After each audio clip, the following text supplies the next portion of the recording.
So, hi Wow Life, another video, another share guys, another POV. Of course, congratulations agad-agad para kay Joy dahil isa na siyang ganap ngayon na ambassadress / model ng Velvet Box.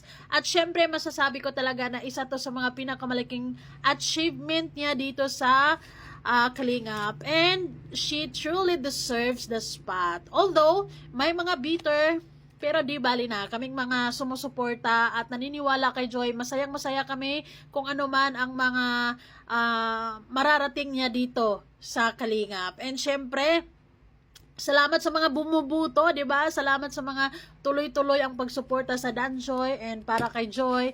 And yes, of course, congratulations kay Kalingap Dan and kay Joy dahil silang dalawa ang napili. O, di ba? Ang lakas. And syempre sa mga bitter, watch and learn na lang kung ano kayang ibigay ni Joy pagdating sa pagiging model. Ay, alam ko na kaya niya at alam ko na she will give her 100% best sa pagkakataong ito.